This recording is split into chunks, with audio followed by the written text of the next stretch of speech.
Halo teman-teman semua, selamat datang kembali di channel YouTubeku. Di video kali ini kita akan melanjutkan tutorial bahasa pemrograman Swift.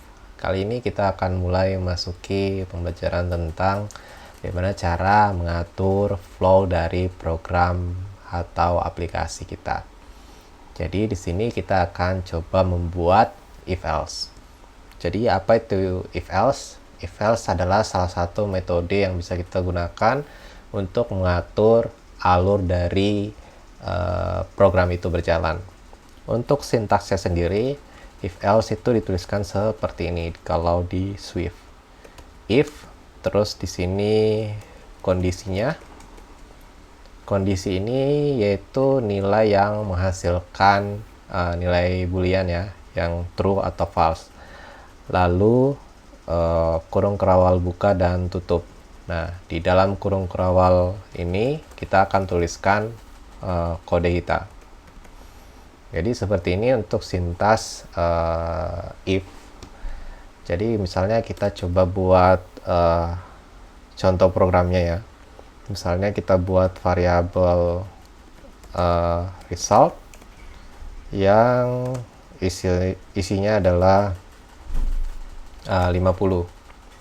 Lalu kita cek if jika result lebih besar dari 75, maka kita akan coba cetak print teks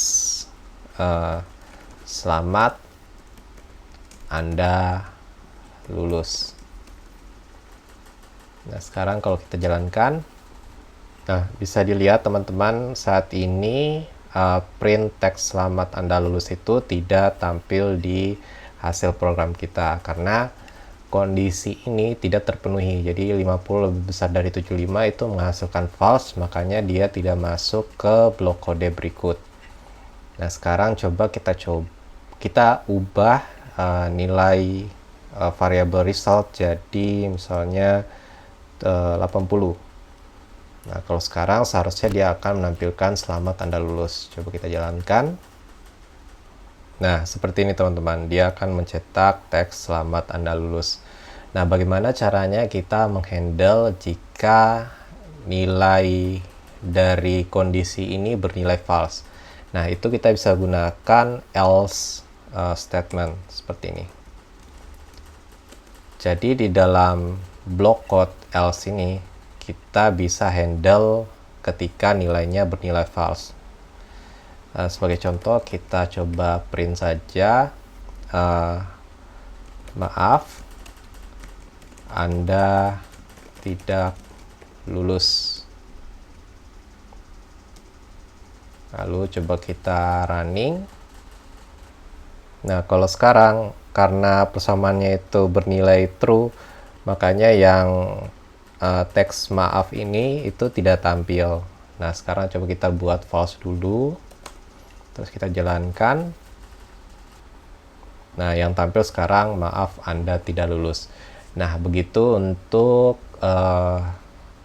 if else kondisi. Nah, untuk if else ini kita bisa menambahkan kondisi lebih dari satu, teman-teman. Caranya sebelum else di sini itu bisa kita tambahkan else if. Terus kondisinya apa?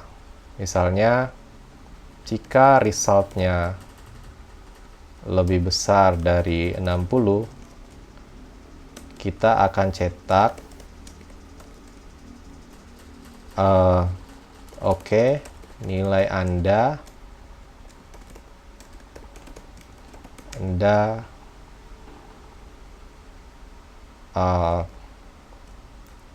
nilai Anda ada di rata-rata nilai yang lain.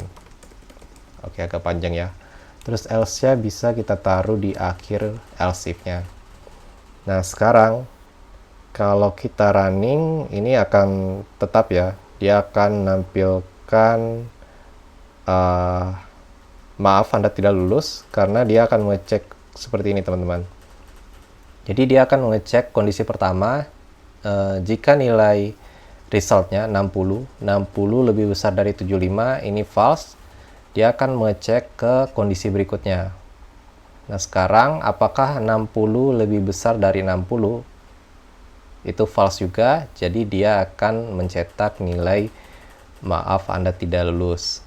Mencetak string maaf Anda tidak lulus. Nah, kalau kita buat nilainya itu 70. Nah, kalau kayak gini harusnya dia akan masuk ke kondisi else if. Oke, nilai Anda di atas rata-rata. Kita jalankan. Nah, yang kecetak sekarang adalah oke, nilai Anda ada di atas rata-rata. Mungkin seperti itu untuk membuat kondisi menggunakan if else. Nah, untuk kondisi else if ini itu bisa kita buat lebih dari satu ya. Jadi misalnya kalau di sini kita tambahkan lagi lebih besar dari 50, itu bisa teman-teman. Misalnya kita print nilai Anda di bawah rata-rata. Nah, ini bisa kita tambahkan sebanyak yang kita inginkan, tergantung dari aplikasi atau flow codingan yang ingin kita buat begitu. Nah, mungkin itu dulu untuk video kali ini. Terima kasih sudah menonton. Sampai ketemu lagi di video berikutnya.